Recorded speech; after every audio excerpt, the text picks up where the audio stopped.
옛날 옛적 한국의 영동 지역에는 천년을 산다는 신비로운 여우가 살고 있었다. 이 여우는 사람의 말을 이해할 수 있을 뿐만 아니라 인간으로 변신할 수 있는 능력까지 가지고 있었다. 그녀의 이름은 백설이었다. 백설은 겨울이면 설산 속에 서 있는 눈처럼 아름다운 모습을 드러내고 여름이면 숲속 그늘에서 잠을 청하곤 했다. 영동의 어느 마을에는 소나라는 이름의 소녀가 살고 있었다. 그녀는 매일 마을 근처의 숲으로 농과 밭을 지나며 산을 탐험하기를 좋아했다. 어느 날 소나는 숲에서 길을 헤매다가 진기한 광경을 목격하게 되었다. 그녀의 눈앞에는 거대한 소나무가 있었고 소나무 주변에는 우아한 여우 한 마리가 앉아 있었다. 여우는 소나무를 바라보며 깊은 생각에 잠긴 듯 보였다. 소나는 여우를 보고 깜짝 놀랐지만 곧 이어 여우와 소나무가 무언가 특별한 힘을 가지고 있다는 것을 직감적으로 깨달았다. 조용히 다가가던 소나는 그만 발을 헛디뎌 바닥에 무릎을 꿇고 말았다. 소란에 놀란 여우는 소나를 바라보았고 잠시 후 인간의 모습으로 변신하여 소나 앞에 섰다. 백설이라고 소개한 여우는 소나가 순수한 마음을 가진 특별한 아이임을 알아보고 그녀에게 비밀을 알려주기로 한다. 백설은 소나무가 하늘과 땅을 연결하는 신령스러운 나무이며 시간이 흐르면 그 속에서 생명력으로도 여우족을 이롭게 할 수 있는 신비한 열매가 열린다고 설명했다. 백설은 소나에게 올해 열릴 이 열매는 영동 지역을 황폐화시킬 대홍수를 막을 수 있는 중요한 역할을 한다고 이야기했다. 소나는 열심히 들어주겠노라 약속하고 백설과 함께 소나무를 매일 돌보기 시작했다. 여우와 소녀는 소나무에게 물을 주고 정성껏 돌보며 날이 바뀌어가는 것을 맞이하였다. 그동안 마을 사람들도 소나무의 존재에 대해 알게 되었고 점차 관심을 갖고 이 나무를 숭배하기 시작했다. 며칠이 지나자 드디어 신비한 열매가 열리기 시작했다. 여우는 이 열매를 따서 마을에 대홍수가 닥쳤을 때 사람들에게 나누어 줄 것을 부탁했다. 그리고 그 열매가 대홍수를 막아줄 것이라는 믿음을 심어주었다.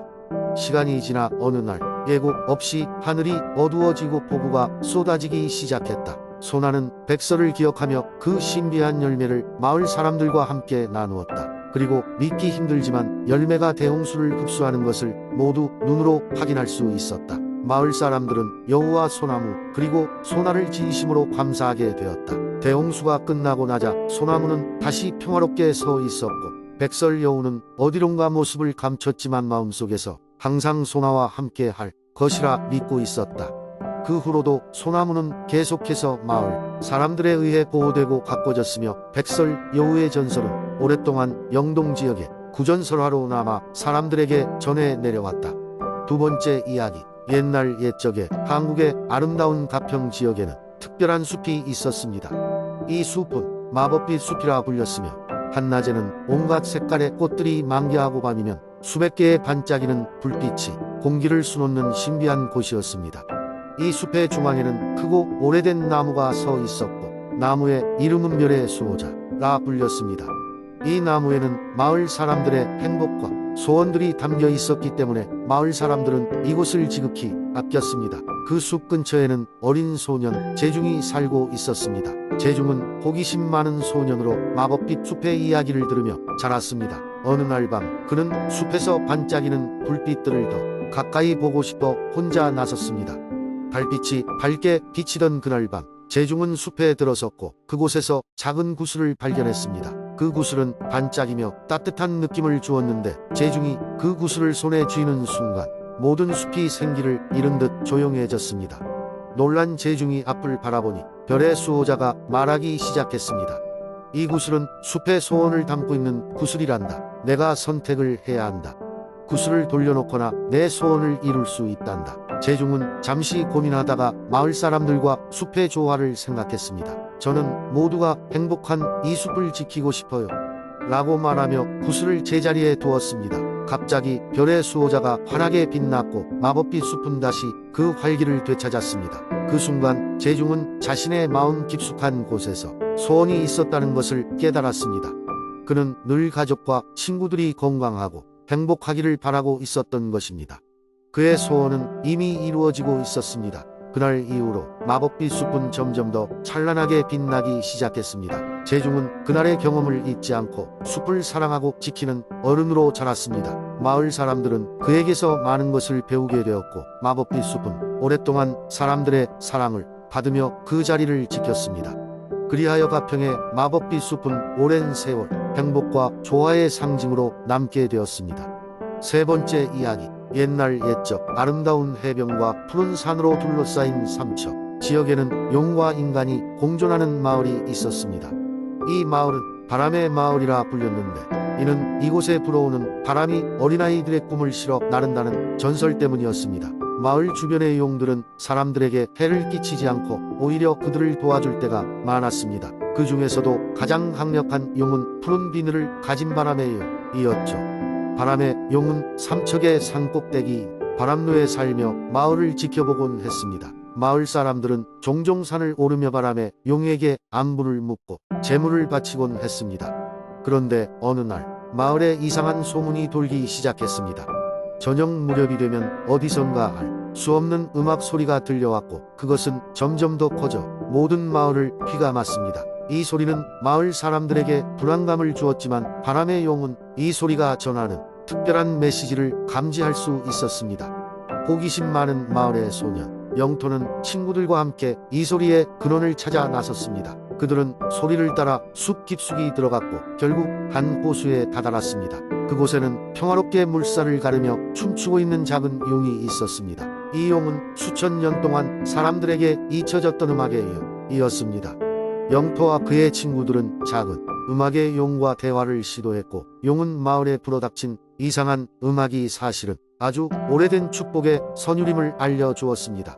음악의 용은 그동안 깊은 잠에 빠져 있었으나 인간 세상의 불협화음과 갈등 속에서 깨어난 것이었습니다. 바람의 용은 음악의 용과 협력하여 마을 사람들에게 불안의 진실을 알리고 이 음악을 통해 사람들 사이의 갈등을 해소할 방법을 찾기 시작했습니다. 마을 사람들은 매일 저녁마다 오래된 축복의 선율이 흐르는 가운데 서로의 마음을 열고 대화를 나누기 시작했습니다.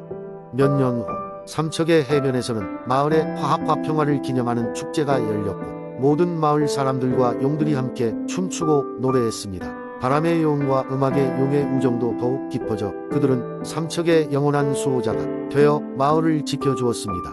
그리하여 삼척 지역은 전설 속의 음악과 바람이 함께하는 아름답고 평화로운 땅으로 남게 되었습니다. 네 번째 이야기. 옛날 옛적 신라의 수도 경주에는 커다란 호수가 있었다.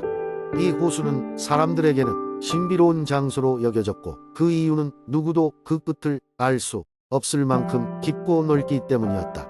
어느 날 이 호수 근처에 사는 여인 바다라는 이름의 소녀가 있었다. 그녀는 호수의 신비에 매료되어 매일같이 호숫가를 산책하곤 했다. 호수는 항상 잔잔한 모습을 유지했지만 어떤 날은 깊은 바다의 물결과도 같은 파도를 일으키기도 했다. 마을 사람들은 이러한 현상이 용이 깨어나기 때문이라는 소문을 퍼뜨렸다. 바다는 호수의 창백한 달빛이 비치는 밤을 특히 좋아했는데 그날 밤도 마찬가지였다. 그녀는 호숫가에서 조용히 노래를 부르며 달을 감상하고 있었다. 그런데 갑자기 호수 한가운데에서 거대한 물보라가 일어나더니 황금색 비늘이 반짝이는 용 한 마리가 나타났다. 용은 바다를 보고는 경외심 가득한 목소리로 말했다. 어린 소녀여, 너는 이 호수의 비밀을 알고 싶어 하는가? 바다는 두려움보다는 용의 아름다움에 압도되어 고개를 끄덕였다. 용은 날개를 펼쳐 그녀에게 가까이 다가왔다. 나는 이 호수의 수호자이자 전쟁과 평화의 균형을 지키는 자이다. 용이 설명했다. 이 호수의 밑바닥에는 신라의 첫 번째 왕조상이 주신 강력한 보물이 잠들어 있지. 그 보물은 오직 가장 순수한 마음을 가진 자만이 찾을 수 있단다. 바다는 잠시 용의 말을 듣고 생각에 잠겼다. 그녀는 마을의 평화와 조화가 얼마나 중요한지를 깨달았고 용에게 그렇게 말했다. 저는 이 보물을 찾고 싶은 마음도 있지만 오히려 이 호수와 마을이 계속 평화롭기를 바랄 뿐이에요. 용은 바다의 대답에 미소 지으며 고개를 끄덕였다. 그리고 호수의 아름다움을 보존해주겠다는 약속의 증표로 무지개 3개 비늘 하나를 그녀에게 선물로 주었다. 그날 이후로 경주의 호수는 좀 더 잔잔하고 평화로운 장소가 되었으며 바다는 용의 비늘을 소중히 간직하였다. 그리고 사람들은 바다의 이야기를 전해 들으며 궁극적인 평화의 중요성을 깨닫고 경주를 더욱 아끼고 사랑하게 되었다. 이렇게 용의 전설이 전해 내려오면서 경주 호수는 결코 단순한 자연의 일부로만 여겨지지 않고 사람들에게 신비로운 매력을 간직한 장소로 자리 잡게 되었다. 다섯 번째 이야기. 옛날 옛적 강원도 고성의 깊숙한 숲에는 신비로운 생명체가 살고 있었다. 이 숲은 일반 사람들에게는 접근할 수 없다고 알려져 있었기 때문에 마을 사람들은 이를 미지의 숲이라 부르곤 했다. 숲 속에는 수백 년 된 나무들이 하늘을 가리며 뻗어 있었고 그 사이사이로 희미한 안개가 피어올라 마치 꿈결과도 같은 풍경을 만들어냈다. 이 숲에는 가끔씩 신비로운 노랫소리가 들려왔는데 그 소리는 바람에 실려 마을까지 도달하곤 했다. 노래는 들으면 들을수록 마음을 평온하게 만들어 주었고 이로 인해 어린이들은 물론이고 어른들까지도 매일 밤 그 소리를 기다리게 되었다. 마을에는 연주이라는 소년이 있었다. 견주는 호기심이 가득한 아이로 왜 숲에 접근할 수 없는지 그리고 그 노랫소리는 어디서 오는지 몹시 궁금해했다. 그러던 어느 날 밤 그는 별빛이 가득한 하늘을 바라보다가 마음속에서 불타오르는 궁금증을 참을 수 없어 결국 숲속으로 모험을 떠나기로 결심했다. 다음 날 견주는 이른 아침부터 준비를 마쳤다. 숨소리가 거칠어지지 않게 천천히 걸었고 숲의 경계에 닿았을 때는 가슴이 두근거렸지만 발걸음을 멈추지 않았다. 숲에 들어서자마자 마치 다른 세상에 온 것 같은 느낌이 들었다. 그곳에서는 새들의 지저귀과 나무 잎사귀들이 부딪히는 소리, 어딘가에서 들려오는 물소리가 조화를 이루고 있었다. 숲속을 걸어가던 견주는 점점 노랫소리에 가까워졌다. 그리고 마침내 작은 호수에 도착했을 때 한 여인이 호수를 가로질러 노래를 부르고 있는 것을 발견했다. 그녀는 인간 같지 않은 이 세상의 것이 아닌 듯한 아름다움을 지니고 있었다. 견주는 그 자리에서 얼어붙은 듯이 그녀의 노래에 귀를 기울였다. 그때 여인은 견준의 존재를 알아차리고 그에게 미소를 지었다. 그리고는 손짓으로 다가오라고 했다. 견주는 두려워하였지만 그녀의 따뜻한 미소에 안심이 되어 그녀에게 다가갔다. 여인의 이야기를 들어본 결과 그녀는 이 숲을 수백 년 동안 지켜온 숲의 수호자였고 노래를 통해 숲을 치유하면서 그 안에 사는 모든 생명체를 보살피고 있었다고 했다. 견주는 여인과 이야기를 나누며 그녀의 굉장한 지혜와 숲 속의 비밀들에 대해 배웠다. 신비로운 존재들, 그들이 만든 자연의 경이로움, 그리고 인간과 자연의 조화가 얼마나 중요한지에 대한 이야기를 모두 듣고 나서야 그는 마을로 돌아갈 시간이 되었다. 견주는 숲을 나서기 전 그 여인이 준 작은 보석 하나를 받았다. 여인은 숲을 위할 때마다 이 보석을 바라보면 그의 마음속에 있는 자연에 대한 사랑이 더욱 뚜렷해질 것이라며 미소 지었다. 마을로 돌아간 견주는 그날 밤부터 들리는 노랫소리에 더 큰 의미를 부여하게 되었다.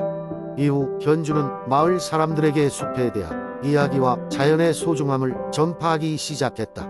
시간이 흐르면서 고성 마을 사람들은 점점 자연을 지키고 사랑하게 되었고 덕분에 숲은 많은 세대가 지나도록 푸르고 아름다운 모습으로 남아있게 되었다. 숲에 숨겨진 아름다움과 그 안에 깃든 생명들에 대한 이야기가 바로 여기 고성의 신비로운 숲속 이야기이다.